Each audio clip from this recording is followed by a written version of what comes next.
Même si la nostalgie est initialement un sentiment négatif, il en dégage malgré tout un sentiment de réconfort, de plaisir, de se remémorer des souvenirs d'antan, à un moment de notre vie qui était totalement différent de ce qu'on connaît aujourd'hui. Pour aucune réelle raison, des moments ou des événements plus ou moins anciens ravivent la flamme intérieure en nous. Et pour les jeux vidéo, je ne sais pas vous, mais c'est un sentiment que je ressens de temps en temps. Ça m'arrive des fois de ressortir ma vieille DS pour lancer un petit Mario Kart ou une partie de Pokémon Platine, malgré que j'ai grandi, que j'ai évolué et que mes centres d'intérêt aient également changé.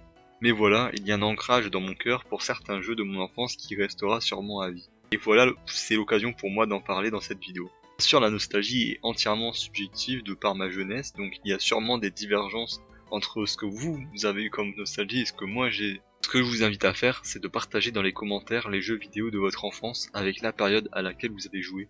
Comme ça, certaines personnes qui auront peut-être joué également à ces jeux pourront s'y reconnaître et peut-être que moi aussi par la même occasion. Faut savoir que je suis en 2002 et que j'ai commencé à jouer aux jeux vidéo vers 2007-2008 avec ma toute première console, la Nintendo DS, qui d'ailleurs fonctionne très bien même encore aujourd'hui. Mais mon tout premier souvenir de jeux vidéo que j'ai, c'est comme beaucoup de personnes qui sont les plus jeunes de leur fratrie, c'est-à-dire avec les frères et sœurs. Dans mon cas, c'est avec mon frère que j'ai pu jouer à mon tout premier jeu vidéo, Mario Kart Wii. Et honnêtement, quel banger! Je pense que je ferai prochainement une vidéo sur Mario Kart, et cet opus est vraiment incroyable. Même encore aujourd'hui, c'est un jeu qui est parfaitement jouable. Mario Kart Wii, c'est une sélection de 32 courses absolument incroyable, un nombre énorme de personnages dont le GOAT Funky Kong. Non vraiment, à l'époque j'étais un fou de Funky Kong et je me souviens que je savais pas comment le débloquer. Je ne compte pas le nombre incalculable d'heures qu'il m'a fallu pour enfin comprendre comment le débloquer. Bon, maintenant je suis plus du tout fan de Funky Kong, mais à l'époque j'étais vraiment comme un fou. Je devenais tellement de plus en plus fort qu'à un moment donné avec mon frère on s'est inventé des contraintes pour que chaque course devienne de plus en plus difficile. Clairement c'était un banger, peut-être le meilleur Mario Kart de la franchise, et c'est pas surprenant que Mario Kart 8 Deluxe reprend 11 des 16 nouvelles courses de Mario Kart 8. Mario Kart DS est également dans mon cœur et c'est sûrement le Mario Kart que j'ai le plus poncé dans mon enfance. Je me souviens que je jouais Rob sur la montagne Choco, le ponton lugubre ou encore le jardin volant. C'est la première fois qu'il y avait des courses rétro, donc des anciens circuits de chaque précédent opus qui étaient de retour et modernisés pour l'occasion. Bref, Mario Kart a vraiment marqué mon enfance et mes voyages scolaires également. Une autre licence que j'ai un peu lâché avec le temps, mais dont je m'en rappelle très bien, c'est Pokémon. J'ai commencé Pokémon avec la version Perle. À l'époque, je trouvais le jeu incroyable vu que c'était le tout premier auquel je jouais. J'avais vraiment une team d'enfants de 6 ans, c'est-à-dire Simiabras, Etoraptor, Luxray, Karchakrok, Giratina et Monstre Esclave Castorno. Mais de mon souvenir, c'était incroyable, surtout le combat contre Cynthia qui était honnêtement pas si difficile que ça. Ayant grandi avec la 4G, un autre jeu que j'ai poncé en long, en large et en travers était Pokémon Soul Silver. J'ai peut-être même plus de souvenirs sur ce jeu que sur Pokémon Perle. Je me souviens très bien de la difficulté que j'avais eue pour finir la ligue. Quand tu l'as fini, on te dit « Ah bah tiens, tu peux aller à Kanto, aller affronter 8 autres champions » que je ne connaissais pas à l'époque car je ne connaissais pas du tout Kanto. Défier de nouveau la ligue et aller affronter le dresseur ultime, le boss final, en haut d'une montagne très difficile d'accès. Pour le mois d'avant, c'était une folie de découvrir ça, et même encore aujourd'hui, je considère ces versions-là comme extrêmement belles et plaisantes à rejouer. Le dernier jeu dont je voudrais parler pour Pokémon est Pokémon XD et Colosseum. Je les ai joués un peu plus tard dans ma jeunesse, et de souvenirs, j'adorais. Que ce soit les OST, l'ambiance plus sombre, la difficulté qu'il y avait à purifier un Pokémon obscur. Franchement, si vous ne l'avez jamais fait, je vous conseille de les faire. Ce sont des jeux GameCube, donc ils sont compatibles avec une vieille Nintendo Wii que vous avez peut-être dans votre armoire, donc vous pourrez y jouer dessus. Avant de continuer, je vous invite à liker, à vous abonner si ça vous plaît. C'est une des premières vidéos de la chaîne, donc si vous pouvez me soutenir, ça me ferait vraiment plaisir. Et ça me motiverait à réaliser des vidéos plus fréquemment, surtout que j'ai énormément d'idées en tête.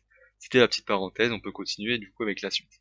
Avant de quitter Nintendo, il y a un dernier jeu pour lequel j'ai d'immenses souvenirs, c'est Super Smash Bros. Brawl. Je suis un vrai fan des Smash Bros et celui sur Wii est celui auquel j'ai joué en premier. Pour rappel, c'est un jeu sorti en 2008 sur la Wii et il est juste incroyable. D'abord, il y a le mode classique à 4 sur le terrain. C'était déjà quelque chose à l'époque, je me souviens très bien des Corneria, WarioWare et compagnie. Et ce jeu, j'y ai joué avec mon frère quand j'étais petit, donc c'est un argument supplémentaire pour le rendre incroyable. Ce qui le rend surtout incroyable, c'est le mode aventure. Quelle folie, je le trouvais juste fou, notamment la scène où il fallait combattre Rayquaza. Toutes les cinématiques c'était assez incroyable, je regardais ça sur YouTube à l'ancienne, et je pense d'ailleurs que les premières vidéos YouTube que j'ai regardées, c'était sur ce jeu justement. Voilà, pour moi, c'est l'ensemble qui fait que Brawl est un jeu qui a énormément compté pour moi.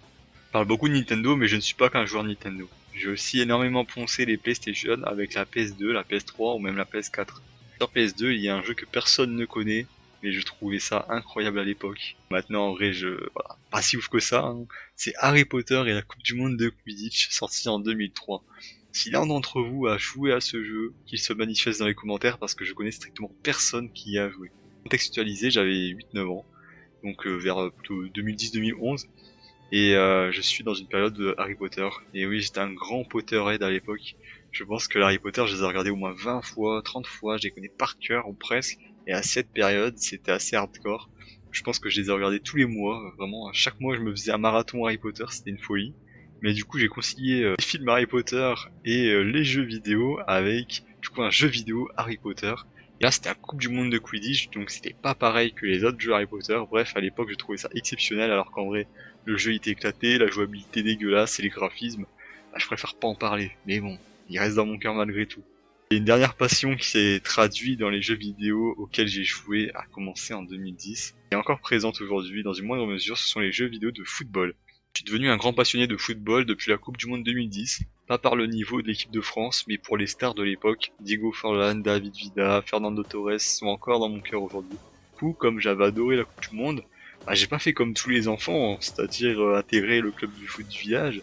Non, moi comme un gros sédentaire, j'ai préféré acheter des jeux vidéo de football et y jouer, et il y en a quelques-uns qui m'ont marqué de fou.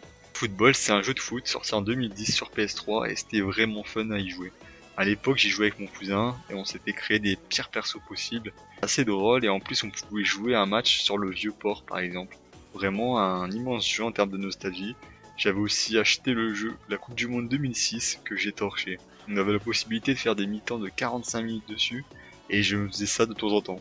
Je me dis que c'est quand même fou qu'à l'époque j'avais un temps monstre pour faire certaines activités alors qu'aujourd'hui je ne pourrais pas me permettre de me taper un match de 90 minutes comme ça à jouer sur ma PS2. Bref, après la découverte de ces jeux, j'ai joué à fond à FIFA à partir du FIFA 14 et j'ai même fait une chaîne YouTube où du coup je faisais des vidéos FIFA et du coup ouais, vraiment les jeux vidéo de football m'ont vraiment marqué. Un petit peu les jeux vidéo principaux qui m'ont marqué étant jeune, ce qui est super intéressant en fait au niveau des jeux vidéo, c'est que ce sont nos expériences de vie qui nous amènent à développer de l'intérêt pour des jeux. Étant le petit frère, j'ai suivi les pas de mon grand frère du coup sur mes premiers jeux vidéo qui étaient uniquement sur du Nintendo. Si mon frère avait joué à Call of Duty, j'aurais sûrement pris le même virage que lui. Puis à travers mes passions et les années qui ont évolué, bah, j'ai développé des nouvelles passions comme Harry Potter ou le football, et du coup mes expériences de jeux vidéo ont également évolué. C'est super intéressant comme quoi on s'inspire de notre entourage et de nos passions pour nos expériences dans le jeu vidéo. Je sais pas si vous avez le même ressenti, mais en tout cas moi c'est vraiment... Du coup ce que je me suis vraiment rendu compte, c'est que moi ce qui me rend nostalgique ce sont les jeux vidéo que j'ai découvert grâce à des passions, grâce justement à mon entourage. J'espère que la vidéo vous aura plu, c'était une des premières vidéos, donc la qualité va sûrement s'améliorer dans les prochaines. Je vous remercie d'avoir regardé la vidéo jusqu'au bout, on se retrouve bientôt pour une nouvelle vidéo, salut!